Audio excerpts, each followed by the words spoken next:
Halo, selamat datang di sini. Suarakan isi nuranimu. Sebuah podcast di mana kamu bisa melepas suara. Suara yang mungkin sudah lama kamu simpan. Karena kamu tidak tahu harus cerita ke siapa. Tenang, di sini kamu nggak sendirian. Suarakan isi nuranimu. Masih bersama saya, Kayla di channel podcast ini. Kalian juga bisa kirim cerita lewat email podcastsini186@gmail.com. Dan kali ini aku akan membacakan cerita seseorang yang sudah mengirimkan ceritanya. Selamat mendengarkan.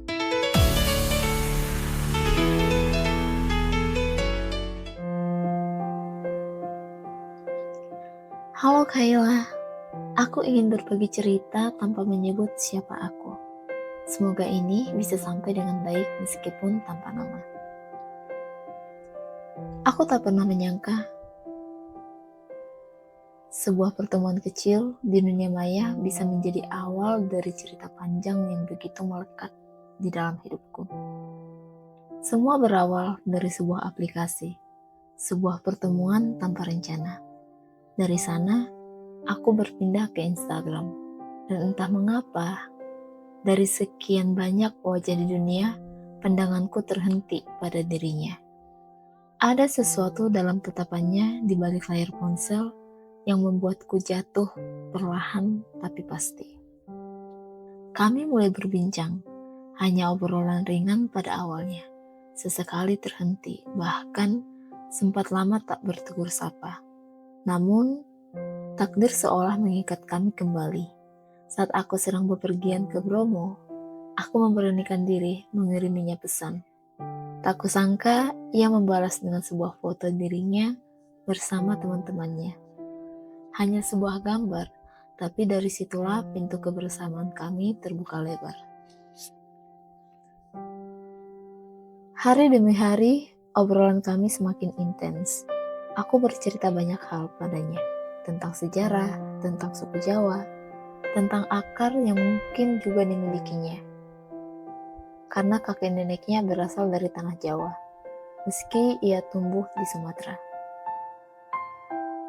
Dari cerita-cerita itu, kami semakin dekat. Hingga suatu malam, aku memberanikan diri untuk mengajaknya video call. Wajahnya yang kutatap dari layar ponsel membuat jarak seakan runtuh. Sejak saat itu, ia mulai memberi isyarat. Kode halus yang hanya bisa kuterjemahkan sebagai sebuah ajakan untuk lebih dari sekedar teman. Dan akhirnya, kami berpacaran. Awalnya, segalanya terasa indah. Hari-hari penuh tawa, obrolan panjang, dan janji-janji sederhana.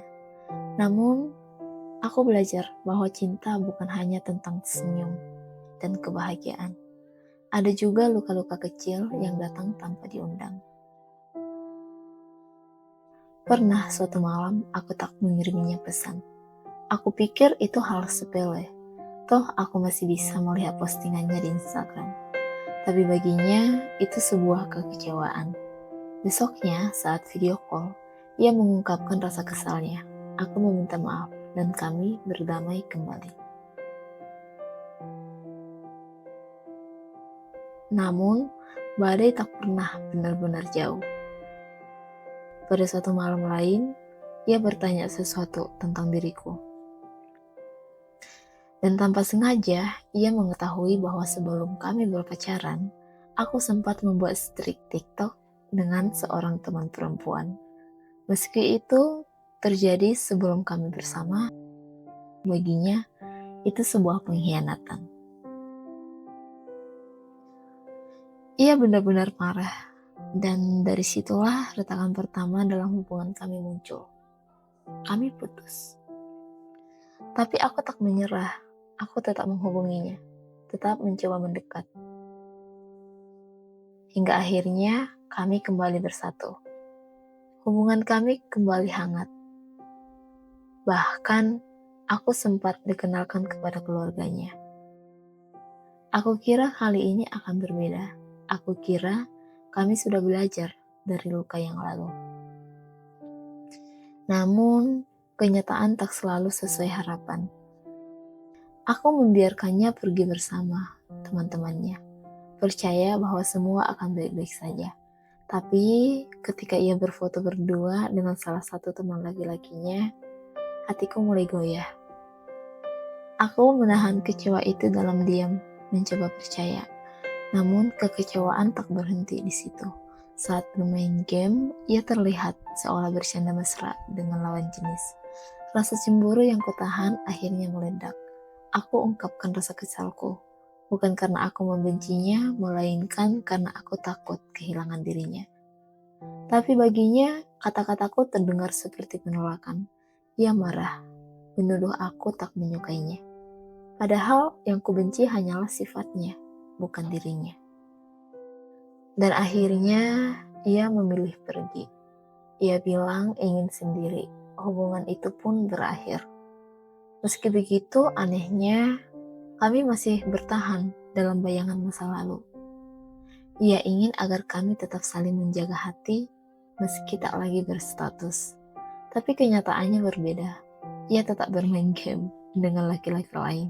Tetap menunjukkan sisi friendly-nya yang membuatku sakit. Aku mencoba mengkritik, mencoba bicara, tapi setiap kali aku bicara, ia merasa aku menyerangnya. Hingga pada akhirnya jarak di antara kami makin melebar. Sampai suatu hari, aku melihatnya bermesraan dengan laki-laki lain. Bukan di dunia nyata, melainkan di sebuah game. Sepele mungkin bagi orang lain. Tapi bagiku itu seperti pengkhianatan terakhir. Pisau yang menusuk dan menghancurkan sisa-sisa rasa percaya. Di titik itu, aku menyerah. Aku tak ingin lagi melihatnya. Tak ingin lagi mendengar suaranya. Semua yang indah berubah menjadi pahit. Aku memutuskan segalanya, memblokir semua akun media sosialnya, menutup pintu yang dulu kubuka dengan penuh harapan. Dan begitulah kisah ini berakhir. Dari sebuah pertemuan tak terduga menjadi perjalanan penuh cinta dan luka, hingga akhirnya perpisahan yang dingin. Kini yang tersisa hanyalah kenangan-kenangan yang tak akan kembali, tapi juga tak akan pernah hilang. Sekian dulu ceritaku. Terima kasih sudah mau membacanya, meskipun tanpa tahu siapa aku. Oke, terima kasih sudah mengirimkan ceritanya seseorang yang ada di sana. Kadang rasa takut kehilangan ingin terucap lembut, namun sampai di telinga ia terdengar sebagai penolakan. Maksud hati tak pernah tiba di tujuan, dan itu melukai lebih dalam daripada diam. Kini biarkan hatimu beristirahat dari luka, jangan tergesa menutup, jangan pula memaksa sembuh. Serahkan pada waktu sambil perlahan kau temukan apa arti cinta yang sesungguhnya bagimu dan bagaimana ia bisa hidup tanpa menekan siapapun. Sebab cinta yang sehat bukanlah rantai, melainkan dua jiwa yang seirama di mana rasa aman dan kebebasan menarik bersama dalam harmoni. Dan untuk kamu yang sedang mendengarkan, kalau ceritanya terasa mirip, semoga kamu tahu kamu gak sendirian. Dan jika suatu hari terasa berat untuk dipikul, ingat, kamu selalu bisa bersuara di sini. Suarakan isi nuranimu. Sampai jumpa di episode berikutnya. Bye-bye. Untuk mengharap cintamu lagi, tapi bagaimanakah dengan hatiku? Tak mungkin ku sanggup